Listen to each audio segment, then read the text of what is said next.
Hey guys, so I'm here with Cody and Derek from Silence the Duck. Unfortunately, their third band member, Cody, was not able to make it today. Oh. My penis. Thank you, Paul. Thank you. Alright, so to start the interview, guys, your band is called Silence the Duck. And what instruments do both you guys play? I play the mandolin. Mandolin. Tony plays I play the bass. And then Cody plays guitar. Cody plays guitar. He's currently away doing some work for the family. Oh, I'm sad he couldn't be here. I'm looking forward to speaking with him. So, how did you guys meet, and how'd you come to be a band? Well, me and Tony met in high school. And then Tony started living with us well after high school, and we started teaching him how to play the bass for a different band. You guys had a So that's kind of how me and Tony started playing music together. And I don't really remember where Cody came in the mix. Mad Magician played those few gigs with his old band Unresolved. Yeah. We were in a band called Wolf Shirts at the time, which was a collaboration of a bunch of childhood friends. You know, the one that's gonna make it, but Didn't make it. but doesn't make it. It might. It could still. Everyone's got a dream, you know? Everyone's got a dream. Never give up hope on the reprise. But yeah, no, so we met Cody. We played a bunch of mutual gigs through, just with him and his other band. And then one day, I just wanted to start playing a little more bluegrass, which wasn't a part of our old band. Like, we did a little bit of it, but it was kind of something that was getting pushed out. So, I found a different outlet for it and was like, put up a Facebook post, and Cody was the only one to respond. And he came over, and I think our friend Frank played mandolin for a little bit, and then Derek got off work. We all made pizzas. But, Derek got off work, came in, started playing mandolin. I think we played about, 12 to 16 hours worth of bluegrass that first time that we ever just sat down and wanted to play bluegrass. It was just, what songs do you guys want to play? And it was just very smooth from the get-go with that, so. Nice. How long have you guys been playing together for? About 3.5 years now. I think it's a little longer than that. I think it's 3.5 because we did the 3 elderberries. We were half a year old for The first one was elderberry. 2014, right? 15, 16, 17. Right? Yeah. It was the first one that we've missed since we've been a band. So, what are you guys' spirit animals? You can also speak for Cody since he's not here, unfortunately. Cody's a raccoon. He will speak very assuredly on the subject. He spent a lot more days. He's a little older than Derek and I. Just a few more years, and that few extra years really taught him a lot more about life. So he's not afraid to tell you about it. No, he's not one bit. So he is assuredly a raccoon. I don't know. I think he's some type of bird. Yeah, he could be a bird. Yeah, He claims raccoon based off mescaline, but who knows? I've always expected somewhere between a catfish and a polar bear. For yourself? For you? Yeah. Yeah, I've always thought Tony was some type of fish. That's a broad range, catfish and polar bear. It's from the side. I'm a cold from the side, he looks like I'm a cold water fish. like a flounder or something. Yeah. What about you, Derek? I don't know if I've unlocked. I don't know if Derek's Spirit ever animal, necessarily been an animal, but I've always viewed Derek as more of a cartoon character. I've gotten that a lot. I think Derek's a special type of person that when he sees the world, it legitimately looks like animation without if he takes his glasses off, he's legitimately looking at some Looney Tunes Animaniac shit. That is true. And I firmly believe that he belongs in a world like that. We've got this thing about this hammer. You're just gonna pull it out of your pocket. All of a sudden, behind you, it's gonna be this feet tall. Really big hammer. Really big hammer. I mean, you guys are musicians, so you gotta look at the world a little bit differently. Yeah. So, who do you think would be your biggest inspiration, especially I guess once you guys got into bluegrass? For bluegrass, definitely Yonder Mountain String Band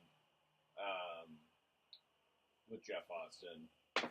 Probably mainly Jeff Austin, like, as a bluegrass influence.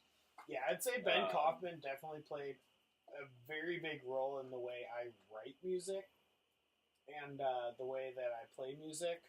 But the passion that I think we try to strive for a lot is a little bit more of like what Jeff is. Yeah. Like, I know that's a very complicated subject in our band that it's hard for us to talk about. And then, like, but with bluegrass, it hurt too, us. like, me and Tony got really into Green Sky Bluegrass together, like, Great band. when they were, like, kind of coming up, like, not the first time we saw them, but one of the first times it was, like, them, like, acoustic, like, late night playing till sunrise, like, for us.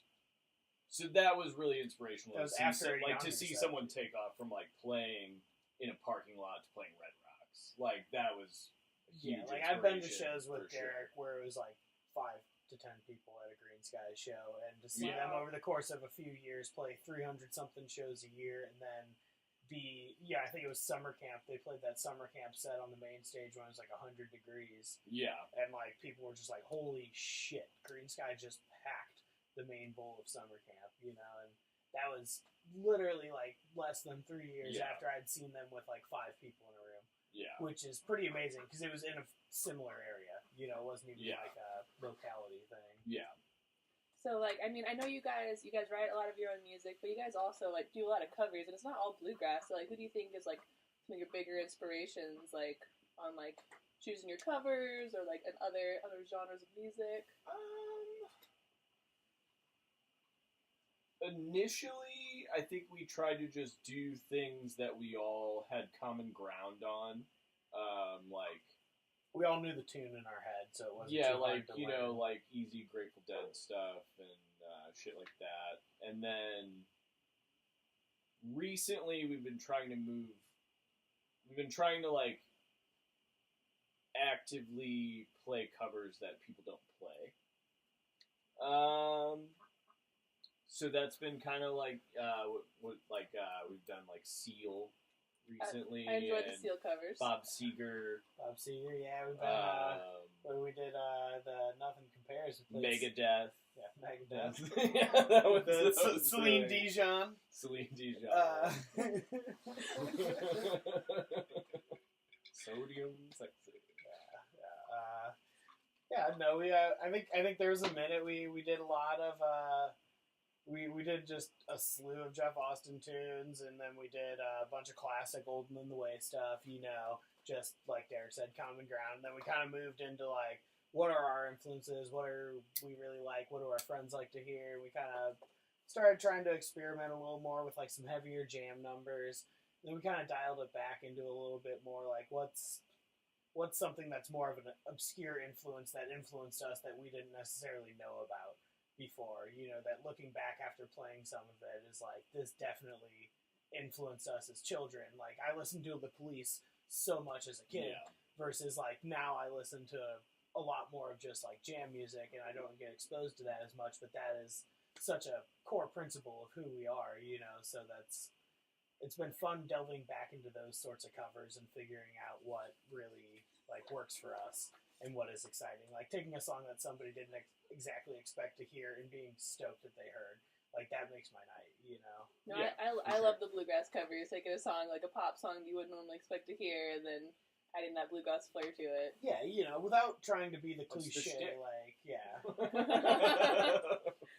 So going from that, like, I know you guys, like, write a lot of your own music. Like, where do you think the inspiration from a lot of your songs comes from? Each other. Each other, Definitely, life. like, our friends. Almost everything I do is, it's something about a friend or something that happens, or, some of them are general feels about things that we get to. I don't know. Funny. There's a lot of inside jokes between like Derek and I, or Cody and I, and like whatnot, in lyrics hidden in there. Explain the straight up and down lyric? So just sing it really quick. Was it step into a puddle? It was deeper than a pool. I built myself a maze so that I could not come back through. Yeah. And then take your river on the bubbles. I don't know. There's another half to it. It's Either inside. way, yeah, it's inside. It's That inside. is It's a little macabre sometimes, but yeah. So it's all about getting to those little thoughts in your head, and just kind of building a maze. You know, you step into a puddle and you fall into it, and it's a little bit of a deeper thought than you thought it was. And, you bottom out, and sometimes you got to build a maze around that stuff so that you can't get back to it. And I don't know. So I don't know. But every once in a while you leave the door ajar and you find yourself right back there. so you guys all collaborate in writing the songs? Is that what you wanted, Derek? No, not really. I would say, I mean, yeah, like, eventually it's collaborative, but, like, everyone pretty much has, like, a complete idea that they bring Mm-hmm. to the table, and then we kind of write our own parts based on that, like, complete idea. Yeah, I'd say the finishing touches, like, it's, you know, a lot like building a house. Somebody will come with just a framework or a blueprint, and then somebody else will, like, really put some work into it and help them complete it, and then when we all get together, it's, you know, really, like, the fine touches of really, like, you know, furnishing the house and finishing it all, so, like, I'd say everybody's got their hand in everything for sure, but there's definitely, everybody's song is their baby at this point. There's not too much that we've done super collaborative. Okay. Yeah. That part. It's hard to do. We've been doing the long distance thing too, so that can be hard to, like, collaborate. I was gonna ask Yeah, you about like that. Cody and I have a few that are definitely like we have a new one that's so we call it the Big Log, but that was complete like collaborative. It was just between Cody and I, you know, kind of milking it out, but Yeah, how's that going? 'Cause I know Derek, like Cody normally lives with you, Tony, but you have been living out of state. So like, how is that keeping the band together and like doing the long distance thing and still you know, being a band, writing music and performing and tough. It's frustrating. That's kind of why I'm out here now, for sure. That's the main reason, for sure. Doing the long distance thing can be, like, with technology, it's easier, definitely, but, like, just with having everyone having their own life and shit like that, like, it kind of... If you send someone, like, it's like, hey, I have this idea, like, add something to it, and you send them, like, a video or a recording, you know, they'll listen to it or whatever, and, you know, like, if you have them right in front of you, though, it's way easier to just be like, hey, like, do this or do something, you know what I mean? Like, it's a lot easier to, like, when we're all right in front of each other. I think a core principle of, like, our But we've been band making it work. is it's about, like, a very organic experience between us, and a representation of us as, like, friends, and, like, how we do our thing, you know, and it's a lot harder to establish that through technology than when you're standing on a porch drinking a beer, just playing music with somebody, you know. Absolutely. of course. Like, and I think it's, you know, everybody's probably been away from a loved one or something, and it's like, you know, it's just not. It's But, not I mean, as I easy think to we put have it made over it work. FaceTime. We have made it work, Yeah. you know. There's days where we'll send each other, like, a bunch of shit, and everyone's really excited about it, and then there's days where there's not so much. Yeah, without when in the longer periods between shows, like when we don't have like a specific goal, that's when a lot of stuff really falls to the wayside. It's hard to continue when you're like away from each other, you know. But if you're with each other every day, you can at least like sit down and be like, I have this song, and you get excited about that. If you don't have like a show or a tour or something planned, you know. That was another thing too, that like being like away from you guys, like there's like shit that I'd write where it's like I was like be really excited about it, and then by the time I'd like get to you guys in person, it's like I don't really, I'm not that excited about it anymore. You know what I mean? Like, yeah, like we have. So I think like losing that spark. Would you say that's been like your biggest struggle as a band, the long distance? 100%. Yeah. Since we have been a band, we did our thing in St. Louis, and we felt like we had kind of grown a little bit as a band and like established a little bit. And then, you know, I moved out here, and Cody came after me shortly after, and Derek went to Denver shortly after, and it's really been a lot of a whirlwind of trying to pick all those pieces back up, and a lot of them are back aligned, and it feels great. Well, it's awesome to have you guys all here. For sure. Normally. Yeah, well, Cody's doing work for the family. No, you got to put in your time. All right. Well, now that we've asked the light questions, let's get to the heavy stuff. So, what's your favorite type of cheese? Provel. I think Provel. Just being from St. Louis, it's Provel. For those of you who don't know what Provel is, so we all used to live in St. Louis, and Provel cheese is pretty much, I think, only available in St. Louis unless you order it off the internet, and it is probably the best cheese, probably the most delicious, melty block cheese. People on the West Coast hate it. People on the East Coast hate it. I guess you just had to grow up with it. I don't know. I don't know how you can hate it. I don't either. All right. So, if David Hasselhoff was unconscious and needed resuscitation, how long would you perform CPR on him before stopping? Hasselhoff? 0 seconds, because I'm unqualified. You wouldn't even try if he's dying? If he was dying? I don't know. If he was alive enough to tell We're me the only people there. He's unconscious. Just us two. I'll crack the ribs, you blow. Yeah. Oh, teamwork. I like it. It's teamwork. Yeah, this is how we tackle things. Yeah. As a band. We do it all as a band. And then if he doesn't come to, we'll just pee on him and leave. Or something. Well, if he's unconscious, is he unconscious from a massive jellyfish sting? No. Can that make you unconscious? I was We thinking we would probably have to pee at start that you point for because we Put in some time. So, do you guys have any favorite moments, like from past shows? Some of your most memorable moments? When Frank ate Fox Moxie and dropped his guitar. It's not a Silence the Duck thing, but that was just fucking awesome. That was It should never be forgotten. I really liked when we played in Point Labadee, and Tony he had this really shitty bass, and it just broke. It broke real bad. And our buddy Eric from Echo Bass Quartet is the shit. You should listen to them.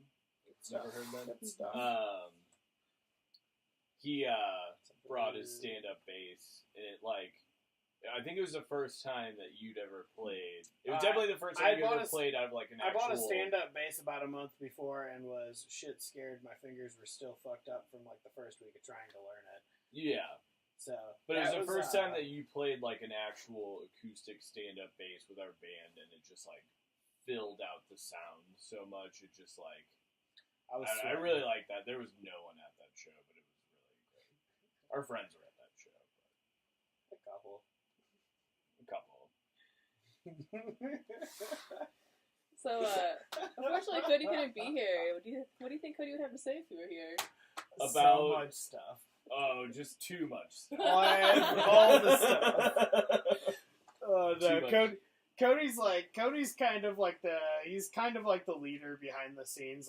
Without Cody, this machine's not fucking rolling. Straight up, for sure. Cody is by far and away but the without most us, proficient Cody's musician. not rolling.